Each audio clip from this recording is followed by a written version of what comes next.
So don't you just hate it? You finish a painting, and that was my last thing I did, the orange, and I'm like, oh man, I thought it'd be good. I don't like it. Anyway, this is the last tree lesson on Watercolour Secrets, and I changed it up a bit. I put in Pine Grosbeak there, and yeah, I like that painting pretty good. James is eating soup and pineapple, and I'm going to talk a little bit about Hallelujah, The Light Between Oceans, Soulmates Season 1, To the Wonder, and Hurry Sundown. Bottom of the stack. And I was going to save back the 8-bit, which was horrible. So you've just already to given show, it at least 2 yeah, bad reviews. Yes, but I was going to save that back and put it not on the bottom of the stack this time. Oh. Because I was going to stick it above To the Wonder and Hurry Sundown, because those were so bad. And I'll talk about that in a minute. James will probably end up talking about Leonard Cohen a lot more, but I'm just going to talk about this briefly. This is the best Leonard Cohen documentary I've ever seen. It's so good. This one was put out in 2022. Recently. And awesome. I'm watching it again for a second time. I don't know what to really say about it. I was very impressed. I mean, I'm impressed with Leonard Cohen's lyrics, and my mother loves Leonard Cohen, and James loves Leonard Cohen. And anyway, maybe for different reasons, I don't know. But anyway, it's not for the music. No. Yeah, but for the words. And not for singing. I found it really, I care for him a lot more now. I watched a documentary about him before, and I thought, he is this, from a well-to-do family and a womanizer or whatever, like he had that reputation and whatever. I think it was Weller.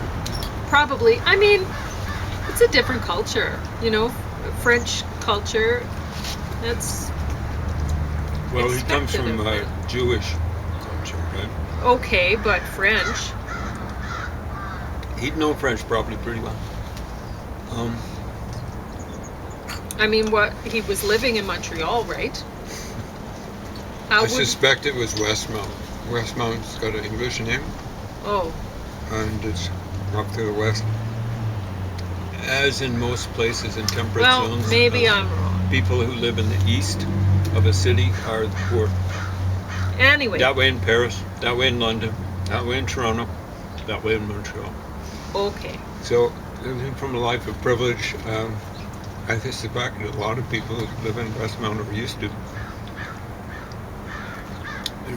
could have got by.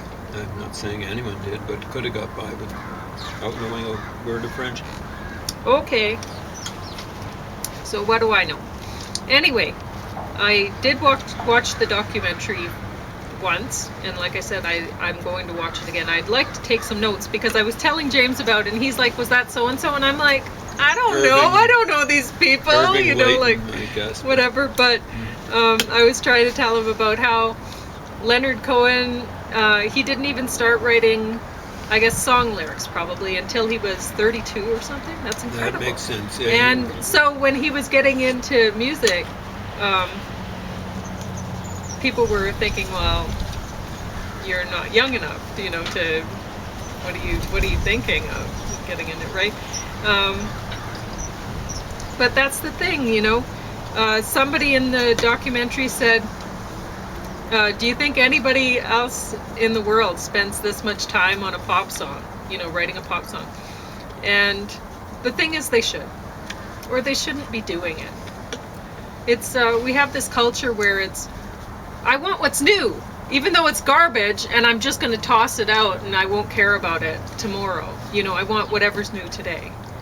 And I remember being a teenager and getting the newest things that I liked, and then thinking a week later, oh, well, is there anything newer? You know?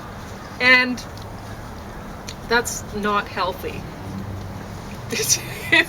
You should like what you've listened to a week before still. Or what about it did you like? You know? It's anyway, he said that he spent, what was it, 7 years writing Hallelujah? Long time. But would anybody out there say that it wasn't worth it? I mean, it worked out, right? And he was saying he doesn't believe in that whole beat generation thing, first thought, best thought, whatever. Well, the beats got it from the Buddhists, I think. It's a silly aesthetic philosophy. Or it doesn't work for him, he was saying. I haven't run across anyone where it really works. Yeah. So, anyway, there was a lot of things. He didn't know how to read music, yet he ended up doing really well with it, right? So, there's Believe me, he had a learning curve. You know, his first big hit is pretty draggy. So then takes you down.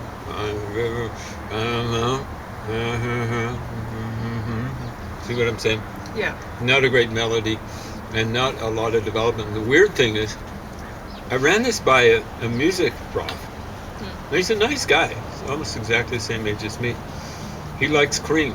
And I said, is it Tales of Brave Ulysses or something like that was ripped off of Leonard Cohen? I said, I sure hope not. It was, apparently. And I was surprised he didn't have the ear for that. Couldn't hear it. Why would you rip off the melody? Early Leonard Cohen. Anyway, by the time he hit Hallelujah, he'd learn how to structure things. You know, it builds up to a chorus. Suzanne really doesn't. And you want to travel with. There's a bit of something like a chorus, but he learned how to put music together a little bit. It wasn't as good as Paul McCartney, but who is? Now, I have watched The Light Between Oceans before, and honestly, I think this movie works fairly well because you can put yourself in the woman's shoes. I mean, essentially, you could say she abducted a baby, but these things happen. But then if you look at it a different way, you could think, well, she rescued a baby because the baby, the dead man is in the boat with this live baby that turns up, and they're lighthouse keepers, right? So it just shows up on shore, and she's just lost a baby of her own. And so she's thinking, this is, God has answered my prayers kind of thing, right? But the baby's mother was still alive out there, so things got complicated. Anyway, it's a drama, so you might like watching some ocean scenery or something if you're really into lighthouses and all that stuff. Soulmates season 1, this was great. I did not expect it to be. I don't like drama sort of things, but they did a good job. They have this idea, okay, so the soul gene, or soul, what do they call it? Soul particle has been detected. And it's not a gene, because when they're looking for it, it seems that they look through the eyes. It's like an eye test, right? Because the eyes are the window of the soul, which I think is really cute. But anyway, this soul particle, they're able to analyze it somehow, and they can find your soulmate. If you do the test and your soulmate, and they could be halfway around the world, whatever, if they do the test too, it pops up. And so you may have no match for a long time until they do the test, right? One thing that I don't find great about this show is that it plays on the idea that you only have one soulmate. I mean, there's so many people in the world. I'm sure that there's probably 100 soulmates out there for me, if I knew where they were. Don't you think? The chances are pretty low that you run across your soulmate if the soulmate was 1 in 8 billion. You know what I'm saying? Yeah. They say the average person in Western society knows maybe 1,000 people. Well, that's a 1 in a million chance, 1 in 1,000 chance, not 1 in a million. And a billion is like a million more than 1,000, if I'm not mistaken. So, yeah. Well, anyway, so the important thing is to find someone who's compatible with you. Yeah. And then to go proceed to not make it work, but to let it work. Yeah. So anyway, this whole soul particle thing and the soulmates thing, in this future, this possible future, whatever, this story,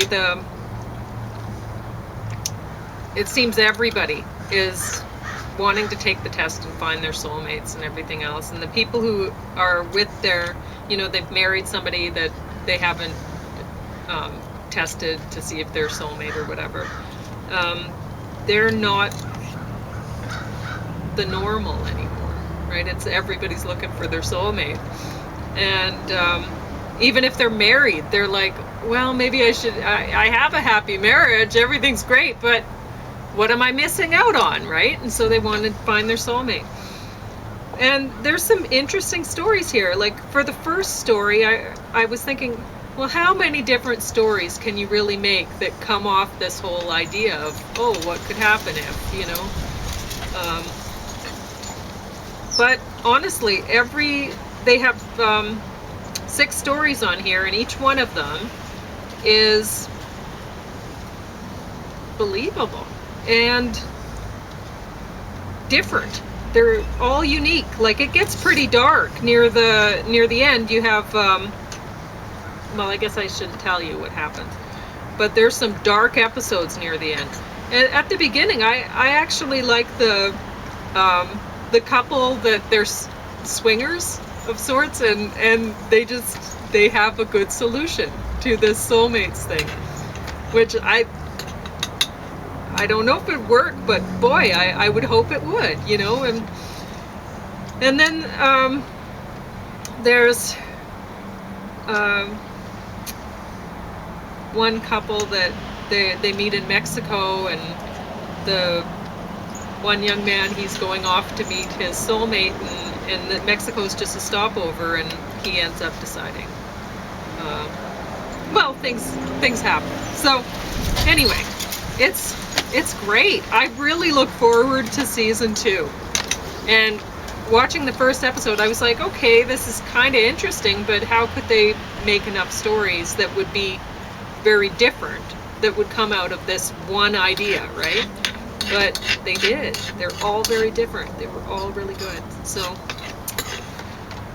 this To the Wonder. I expected better from it. I mean, I'd read the back, and I thought, oh, am I going to care about some Parisian single mother, blah, blah, blah, and they go off to Oklahoma, whatever. Parisian. Yeah. Sorry. It's quite a transition. Yeah. But, I mean, they had a lot of actors in here. Well, Ben Affleck and Rachel McAdams. I mean, just everybody like her. So, I expected better, but this really is unwatchable. It's not good.